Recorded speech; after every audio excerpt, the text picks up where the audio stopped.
Aslam students, hello hi, क्या हाल है आपका। मैं आपका दोस्त एंड आपका टीचर एंड आपका बॉस। तो आज हमने करना है कॉमिक्स का chapter number 23, that is market structure. तो अब मार्केट स्ट्रक्चर आपका होता क्या है।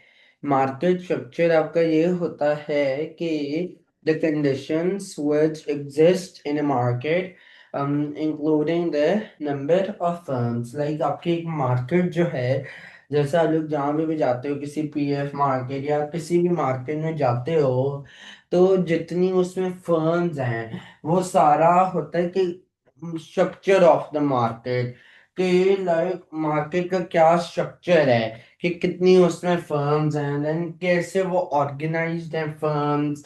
देन मतलब कि लाइक उस फर्म के अंदर आपके नंबर ऑफ वर्कर्स तो नहीं आएंगे, लेकिन आप ये कह सकते हो कि फर्म्स जैसे आपकी लाइक किस तरह से आपकी रो में है, या आपकी फर्म्स जो हैं वो आपकी वैसे ही लाइक फैली फैली सी हैं। लाइक आप कह लो जैसे मॉल्स में कुछ फ्लोर पे अलग होती हैं, कुछ फ्लोर पे अलग होती हैं फर्म्स।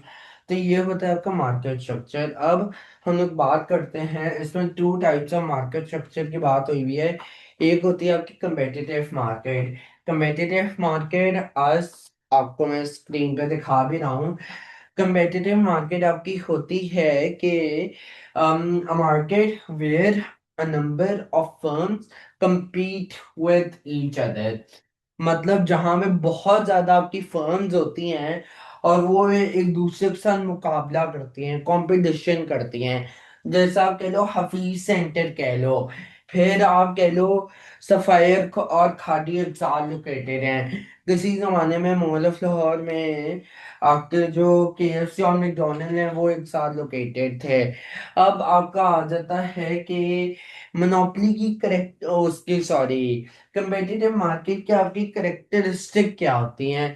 करेक्टरिस्टिक सबसे पहले तो ये सॉरी सबसे पहले तो ये होती है कि जो है आपका कि सबसे पहले कंपेटिटिव मार्केट में आपके there are no barriers to entry and exit. मतलब कोई बैरियर है ही नहीं to entry and exit. Firms आ भी आराम से सकती है, जा भी बेशक एक दिन बाद आराम से सकती हैं। ठीक है, फिर आपका ये आ जाता है कि क्योंकि अब बहुत ज्यादा फर्म्स होंगी तो सबके पास लो मार्केट शेयर होगा, लो सप्लाई होगी सबकी। जब लो सप्लाई होगी सबकी तो ये होगा कि लो सेल्स होंगे एंड उससे लो प्रॉफिट होगा। अब कंपेटिटिव मार्केट में कैसे एग्जिस्ट करना चाहिए।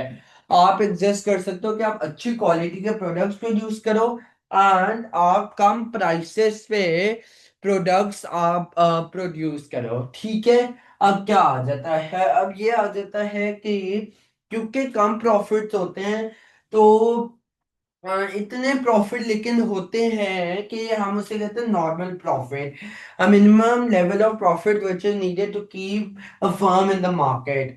तो अब ये आ जाता है कि जैसे अब आपकी डिमांड बढ़ जाती है तो ये होता है कि आपकी जो सेल्स हैं वो आपकी बढ़ जाती है, प्रॉफिट्स आपके बढ़ जाते हैं एंड उससे ये होता है कि आप अर्न करने लग जाते हो super normal profits, a level of profit which is above that needed to keep a firm in the market, which is above that needed to keep a firm in the market। मतलब उससे ज्यादा जितना हमें चाहिए। जैसे profit है 5,000 का, आप समझ लो उतना हमें $5,000 का हमें प्रॉफिट चाहिए to keep a firm in the market. तो वो जो फर्म है वो कमा रही है $6,000। मतलब more profit, like a level of profit which is above that needed to keep a firm in the market। Normal profit होगा आपका $5,000, सुपर नॉर्मल होगा आपका $6,000 के।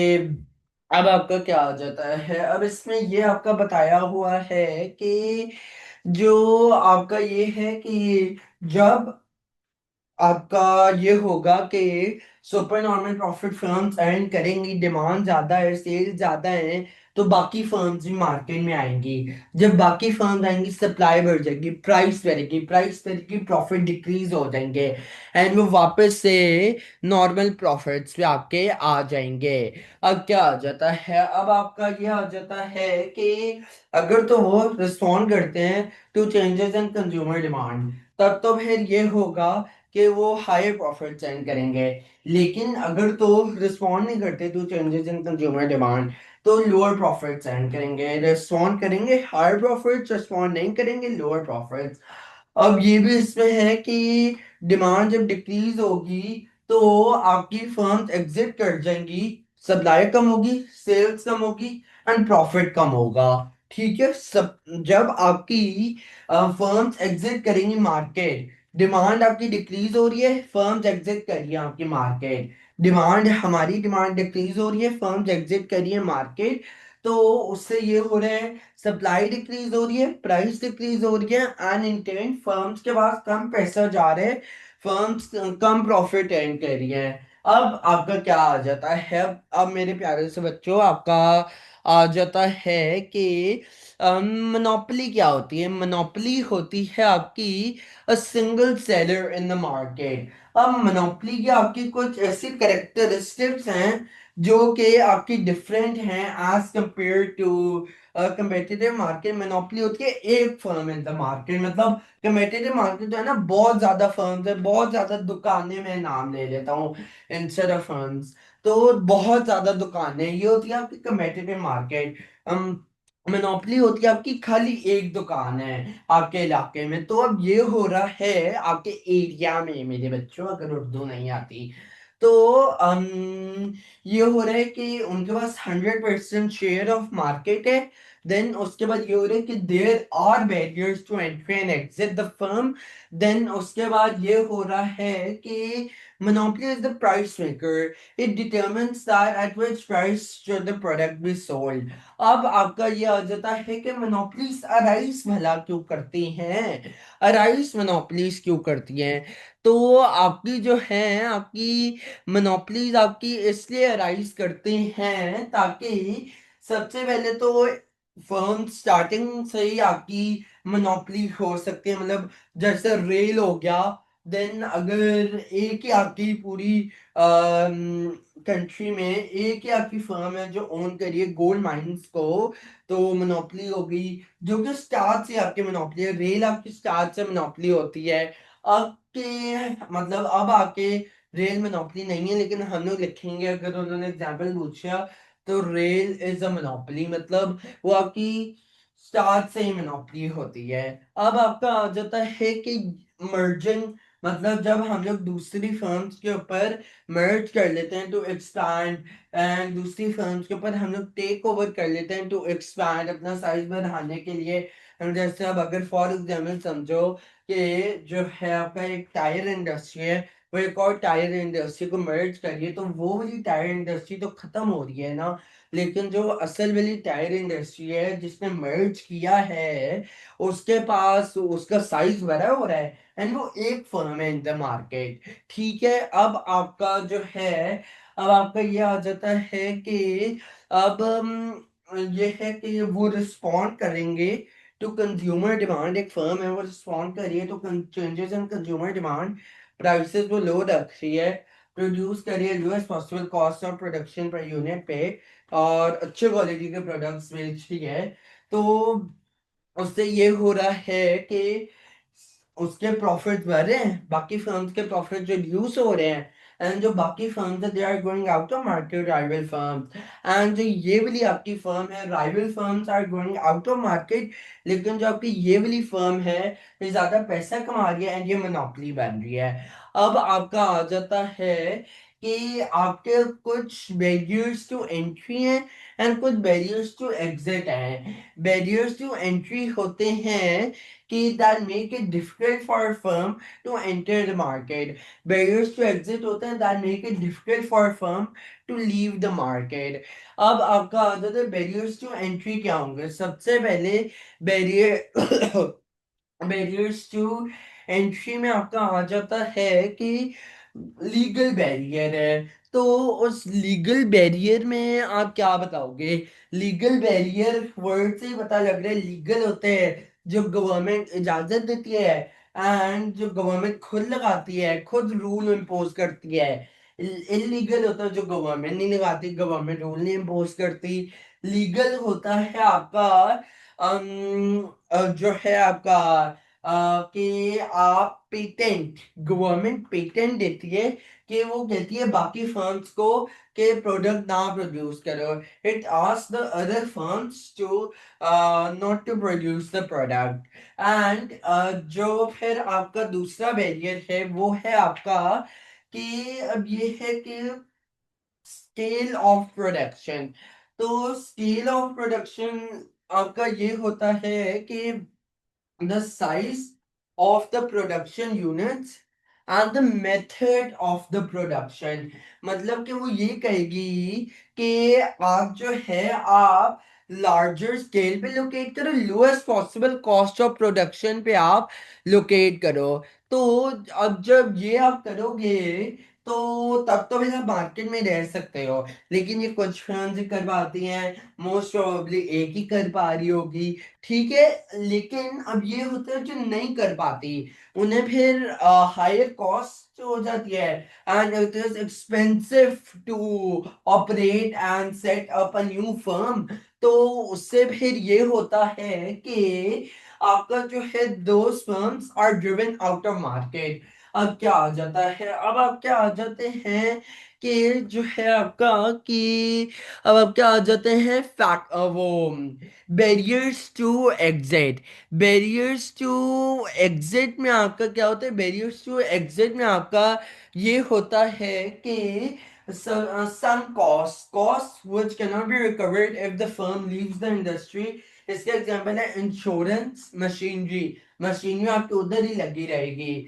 इंश्योरेंस फर्म ने ली हुई है तो वो एक रूल उन्होंने एग्री किया होगा बिफोर एंटरिंग द मार्केट कि आप जो है आप फर्म, मतलब कि आप इंश्योरेंस आपकी कैंसल हो जाएगी जब आप लीव करोगे मार्केट। इंश्योरेंस कैंसिल हो जाएगी जब लीव करोगे मार्केट। तो इंश्योरेंस एंड मशीनरी, ये some cost that can not be recovered if the firm leaves the industry. मतलब मशीनरी उधर ही रखी हुई, उसकी कॉस्ट तो नहीं रिकवर हो रही, उसके पैसे तो नहीं आपके पास वापस आ रहे ना, पैसे तो नहीं आपके पास वापस आ रहे ना।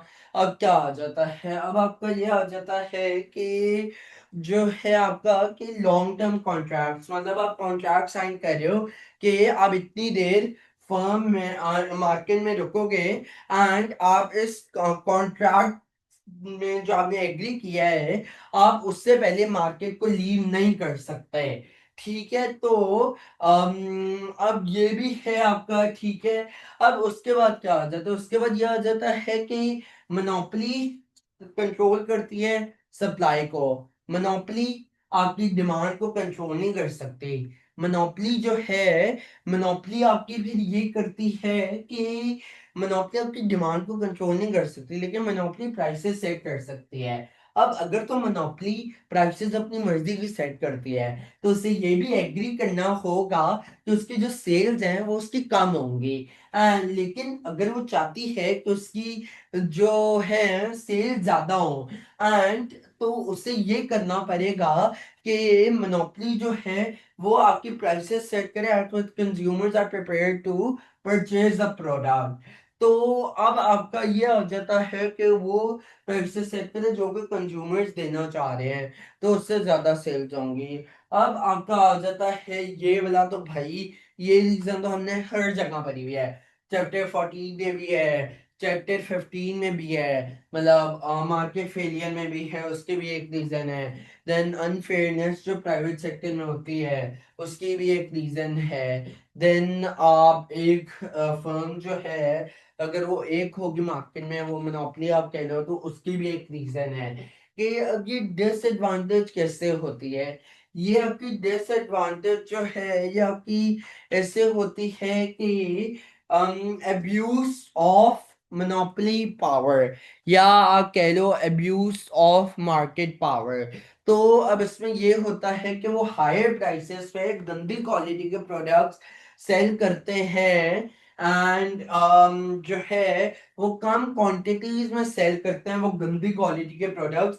कंज्यूमर्स के पास ऑप्शन ही नहीं है मोनोपोली के अलावा किसी से प्रोडक्ट खरीदने के, क्योंकि और फर्म्स ही नहीं है, तो कंज्यूमर्स को प्रोडक्ट लेना पड़ता है, तो वो इनएफिशिएंट होती है। और कम्पिटिटिव मार्केट में ये एडवांटेज है कि कंज्यूमर दूसरी फर्म पे स्विच कर सकते हैं जो हायर प्राइसेस दे रही होंगी, कंज्यूमर्स उससे स्विच कर जाएंगे टू दोस जो लोअर प्राइसेस पे बेच रही होंगी अपने प्रोडक्ट्स। अब क्या आ जाता है, अब जो है आपका, अब आपका ये आ जाता है कि लेकिन वो एफिशिएंट भी हो सकती है। सारा पैसा पैसा पैसा, सारा जो पैसा है, प्रॉफिट है, वो वही अर्न कर रही है, कोई और फर्म है ही नहीं, और बहुत ज्यादा उनके पास प्रॉफिट आ रहा है। तो प्रॉफिट जब उनके पास आ रहा है, तो फिर ये आ रहा है, तो उससे फिर ये हो रहा है कि आपका जो है वो स्विंग कर रहा है रिसर्च एंड डेवलपमेंट, वो जो फर्म्स हैं वो आपकी एफिशिएंट हो रही हैं, एंड वो जो हैं लो कॉस्ट पे प्रोड्यूस करते हैं प्रोडक्ट्स। आज लार्ज स्केल, मतलब उन्हें इकोनॉमीज ऑफ स्केल का बेनिफिट होता है जब वो लार्ज स्केल पे लोकेट करती हैं। चलें, thank you, okay, goodbye, ta ta, bye bye, goodbye, see you, love you, bye bye, enjoy बच्चों।